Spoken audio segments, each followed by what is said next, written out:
so this rock climbing thing, Matt Segal, he's supposed to be one of the world's best. We're going to interview him, but I wanted to see what it was like. It's not that bad. I climbed this rock. It's not that big a deal, really. I mean...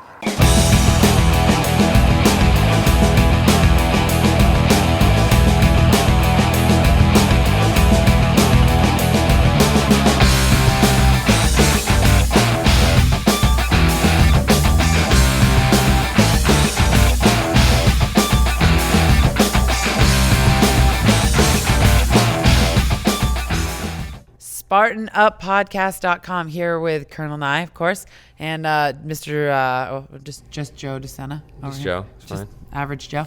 And Johnny Waite, the one and the only. Dr. Johnny. Dr. Johnny Waite.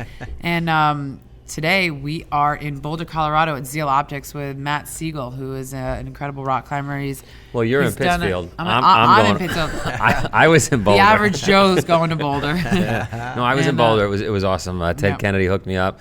I was in Zeals. I never even heard of the company, but the goggles and the glasses and stuff they make are amazing. Yep. And he just happened to be there, and everybody said, you have to talk to this rock climber. This guy is unbelievable. One of the best in the world. Is he one of the best in the world? Yeah. The interview was incredible. The guy's, he's got veins coming out of his fingers. I mean, really impressive guy. Rock climbers always intrigue me. You? Yeah, they're a different, kind of a different cat, if you will. And cat is a good term for a rock climber. Right? No, they're out there on their own. Yeah. Way out there, right? Way out there. Just living in the moment.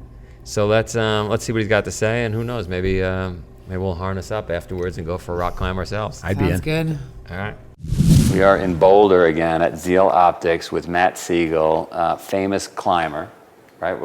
How would you define yourself? Climber, rock climber, yeah.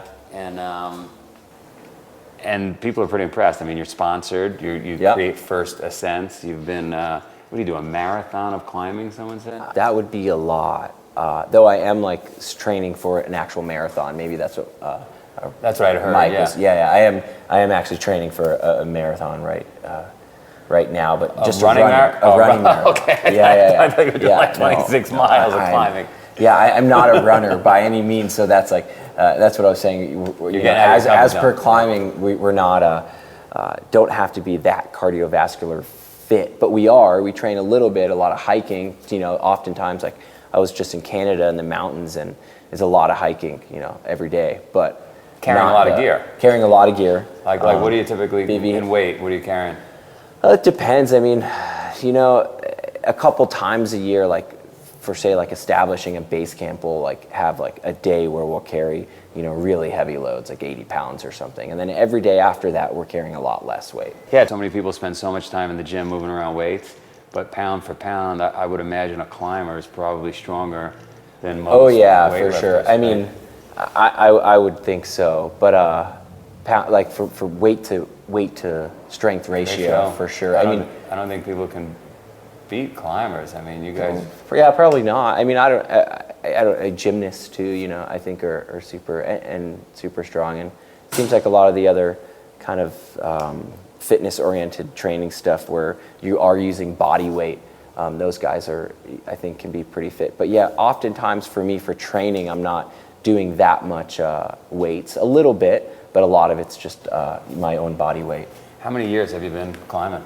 I started climbing when I was really got into it when I was 14 years old. I'm 30 now, so about 16 years. Yeah. And so is it the 10,000 hour rule? You've heard the 10,000 hour rule. I mean, when did I you would become imagine great? So.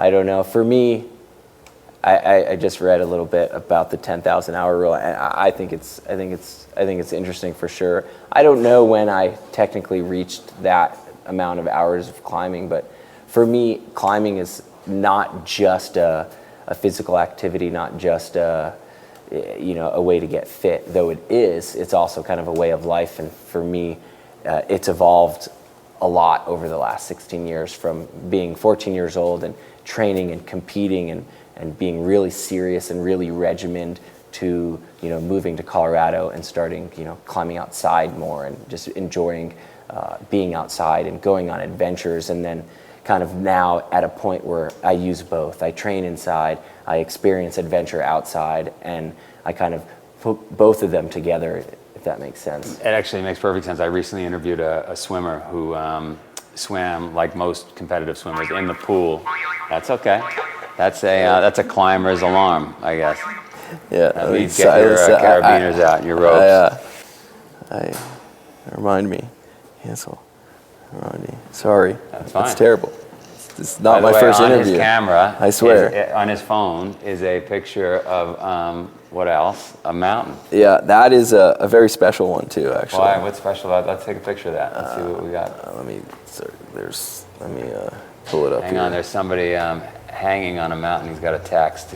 No, I'm just trying to cancel. Trying to put the background photos. That's you can see there. That's where I spent my summer, and I believe that's in the Bugaboos of British Columbia. It's, the East Face Snow Patch Spire, and that's for me what is the last couple years has been kind of the apex of all of my climbing in a lot of ways. It's we haven't been successful yet. We haven't completed it, but this summer was the third season that I spent up there, and we'll be going back, next year for the fourth, and hopefully we'll finish it. But so success is completing the free climbing the whole wall, which is like climbing with your hands and feet in a single push from the ground to the top. And it's just a new line, a new free line. So just need to get a little stronger, train a little bit more, and get lucky with the weather because it's in the mountains. So it's not. This year we had a lot of rain and snow and just didn't work out. It just didn't work out. But that's like for me the challenge of climbing. Right, it's not just physical activity. The stars need to align. Deal with the elements. Yeah. Yeah, so I'm interviewing this swimmer, and she did a 120-mile swim. And I said, gee, you started so young. Didn't you get burnt out? Kind of like what you were just talking about with the climbing. And her take was, no, because I got out of the pool, I started to explore these long distance swims, I got in the ocean, and I think like if you'd stayed inside climbing, you get burnt out. Yeah, I probably right? would have gotten burnt out. And a lot of my friends who I used to climb with back then kind of did get burnt out because they just stayed on that trajectory of climbing inside. And for me, and I think how I've been able to climb so long is because I've kind of evolved and changed in terms of what I'm doing, but also that's what my year looks like too, like in terms of training and in terms of climbing for fun. It's like sometimes I'll go bouldering, which is without a rope on super small rocks. Other times I'll go sport climbing, which is when there's pre-placed gear already in the rock, there's bolts in the rock. Other times, mostly what I do is I'll go trad climbing, which is where you place your own gear. And then to me, that's like the ultimate form of climbing that I like to do is difficult traditional climbing because I could climb it and walk away and leave the rock just as I left it. I think, so that what that says to me is no matter what you're doing, whether it's in business or relationship, whatever, you got to kind of get out of your comfort zone and mix it up and do some different things to make it interesting before you get burnt out. Yeah, totally. I think it's really important to mix it up and mix everything up, and like for me, I travel a lot. It's kind of how I've been able to stay in Boulder for so long is because I'm only here half the time. Cool. I hope you're not sitting still while you listen. If you are, you better get a burpee break in.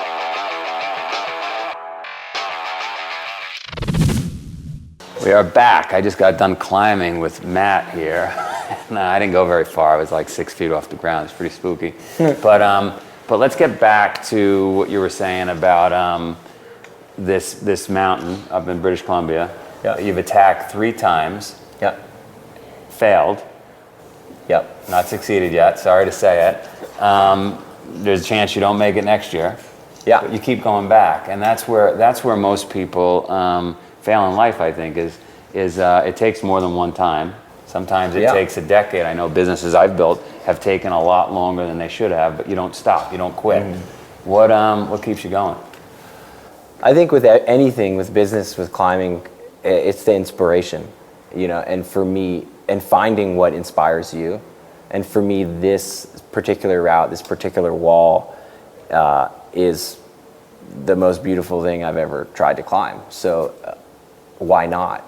Why? Of course I'm going to dedicate, after really hard time after like not succeeding this year, but it was a period where I was depressed, I was bummed, I was like, oh, what am I going to do? But then it's like, well, of course I'm going to go back next year. Like, how could I not? Like, you can't just leave it there. And for me, I think it's important.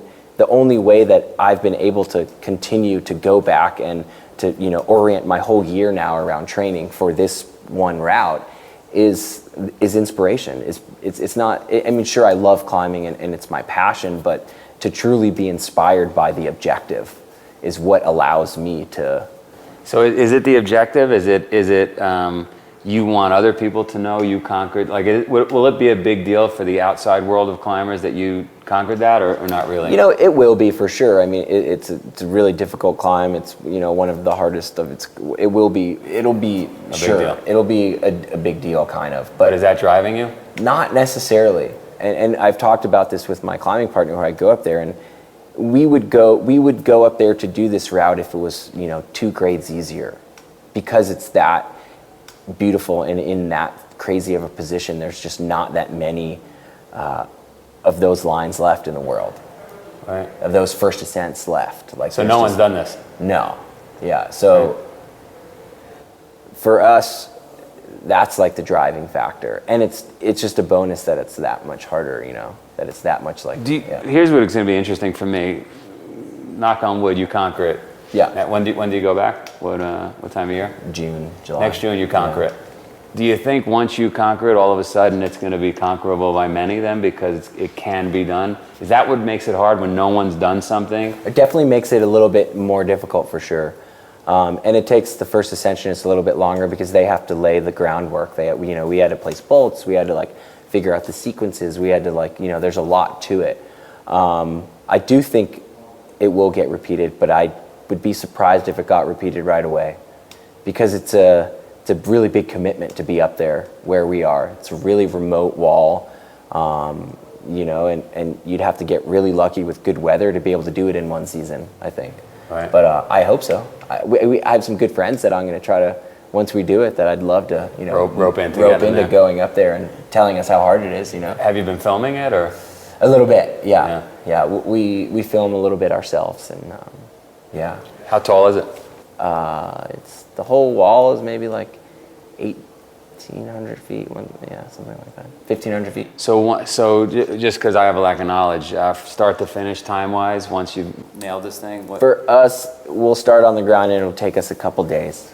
Yeah. And so what do? You just sound like an idiot. You actually sleep? Sleep on what we call a portal ledge. Yeah. How's that feel? It's pretty cool. It's pretty fun.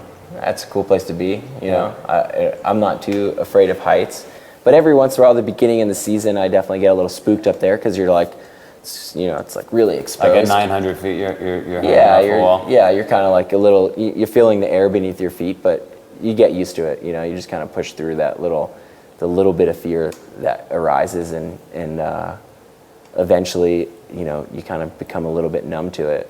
How do you get? Again, silly question. How do you set up a tent at 900 feet, hanging off a mountain, and then get in a sleeping bag? Pretty complicated. You're hanging from a rope. You're not in a tent, but it is kind of complicated. Well, we are the company that the ledge that we use is a Metolius. It's a climbing company, and they make what we call a fly for the portaledge.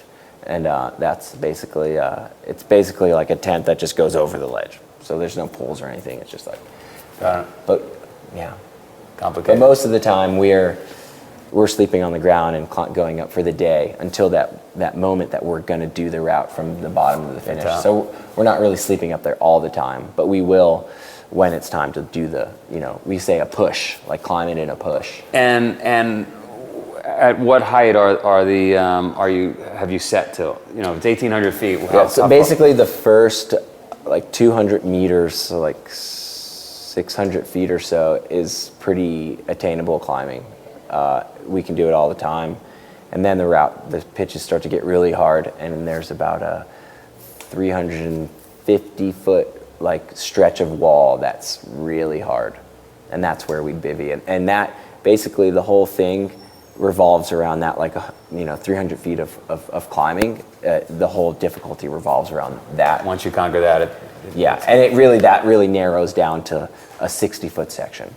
So what makes that part so hard? Basically, what makes the climb so hard is that the holds are really, really small.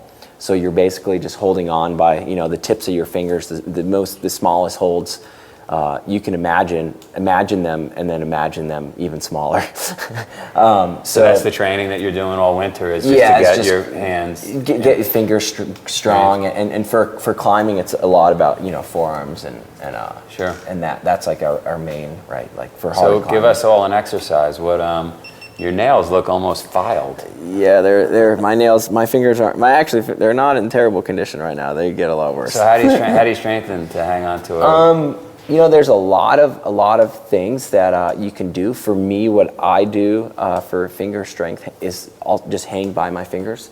So a couple companies make these we call them hang boards. And are you familiar? Have you seen anything like this?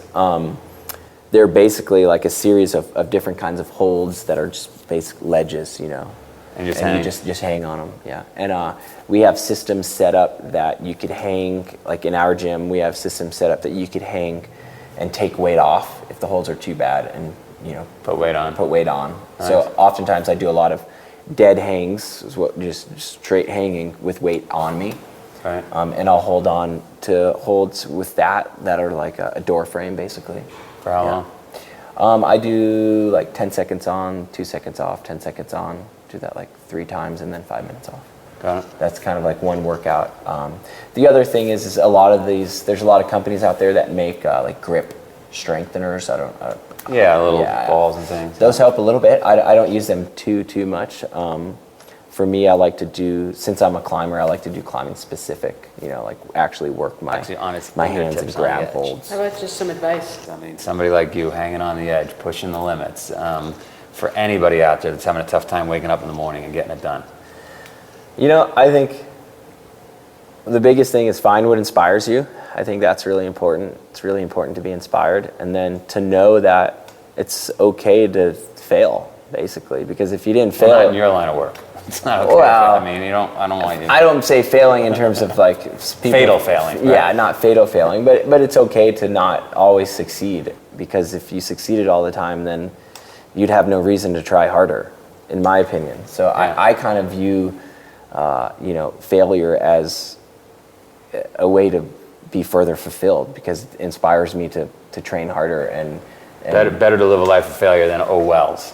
Right, I didn't do this. I didn't do that. Yeah, exactly. Go for it. Yeah, and then or if you're just succeeding all the time, you're not trying hard enough. Is the other side of it. I like that. I could go climbing all the time and never fall, but like I'm gonna, on a rope, that is, I can go climbing all the time and never fall on a rope. But no, I go out and I take falls all the time. Push the edge. So I push myself. So eventually, when I accomplish something, it means something. Yeah, I like that. It's not just like, oh, I made it to the top. Like I make it to the top all the time. It's like, it's actually important. Yeah. So for me, that's what failure is success. Like that is. So why do they give everybody a trophy then? Why do all these kids get trophies? That's what I want to know. It's not good. I don't know. Yeah. Good stuff. So that guy's the real deal. That's some pretty serious stuff he's taking on. Yeah, I can't. I don't. Not that I'm afraid of heights, but and I've done some climbing just with Jumars and ropes. Yeah. I couldn't do it. I don't know how you guys feel about that. It's definitely up your alley. There's twigs and branches growing off rocks. So yeah, the bonsai trees. Yeah, no, my brother he opens up rock climbing gyms, Brooklyn Boulders. So I've been around a lot, and I think the mentality is great. And I mean the whole analogy of making a first ascent on somewhere and finding your own line and just really being enamored with a rock and finding a connection with something out in nature and just pushing yourself to keep trying to be successful. It was really inspiring. Yeah, it just seems like it's truly independent. You're out there again. You're just kind of relying on yourself, your own abilities, your own equipment. Just out there.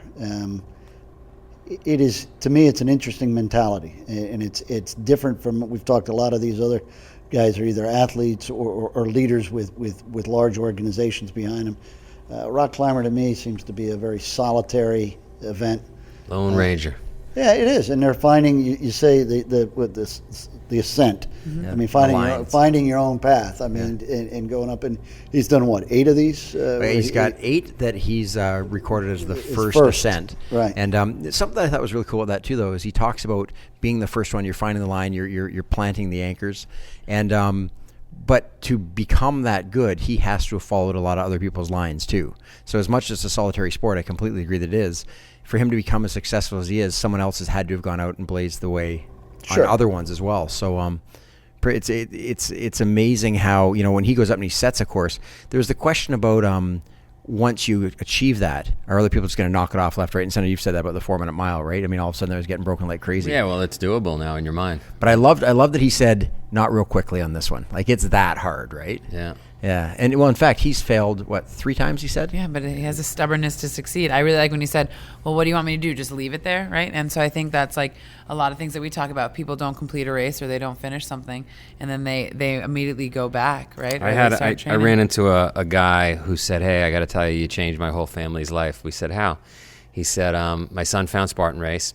We went and did it. We trained for 4 months, me and my 2 teenage boys, and we got done and we were having dinner. We were celebrating with mom and the family, and there was this extra piece to the medal.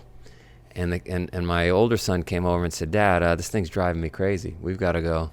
We got to do the Super now and the Beast. Oh, that's a trifecta. Yeah. And they drove 1,400 miles for one and 1,000 miles for the other to get it done. And it's like he said, right? That mountain is just sitting out there, and he's got to get it done. Yeah. And but that burning desire doesn't sit in everybody. Well, but also we've talked a lot about failure and when it's okay to quit and what is and isn't.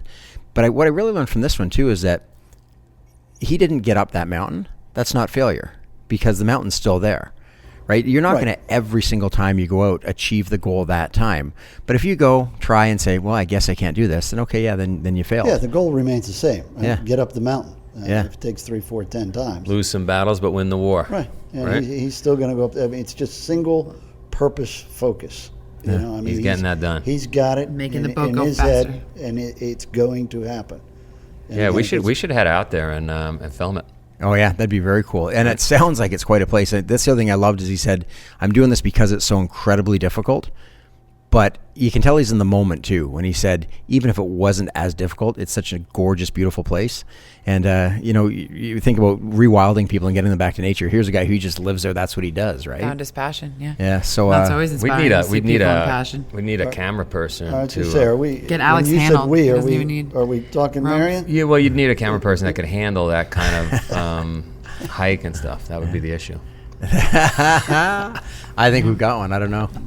Marion, yeah, we'll go. I don't know. But She's looking I'm a sure we little can find tired one. here, holding the camera up. Yeah, and I also think it's just going back to what he said about the rock climbing gyms, how he had a lot of friends that stayed indoors and did that. And I know, like, it's something like at Brooklyn Boulders where they're always changing the routes every day. But I think it's an interesting analogy to say, like, you get really good at something, you get comfortable at something, but then it's like when we say companies don't succeed, but cities do because they don't adapt, right? Mm-hmm. So at a certain point, you can be passionate about something, but you need to take yourself out to that next level, to that next scenario, and maybe that is going outside and then finding your own lines and not just following the ones that have been set for you. Sure. I actually wrote my college my college essay to get into college on rock climbing as an analogy for life. So I think there's a lot of beautiful things there. All Random right. aside. So want to head out? We'll go check out the mountain. Yeah. Yeah, let's go totally. climb. Why don't we get there early and just wait for him? That sounds good. Ambush them? At the top? At the top. We'll wait at the You top. said a hammock. We'll get dropped off with a helicopter. Maybe Sephra's boyfriend can bring his helicopter. He gets to the Do you top. have a boyfriend yet? Still waiting. Haven't met a Spartan. helicopter pilot yet. SpartanUpPodcast.com. If you're looking for a girlfriend, Sephra is free. She's got 3 teepees on the side of the mountain. That she'll swap for a helicopter. Colonel Nye's hot running the intelligence division of the website. Right? If We need some help. If anybody needs any intelligence, check out Colonel Nye's Corner. And you got Dr. Johnny, who will handle all your medical needs. See you next time. Absolutely. These are getting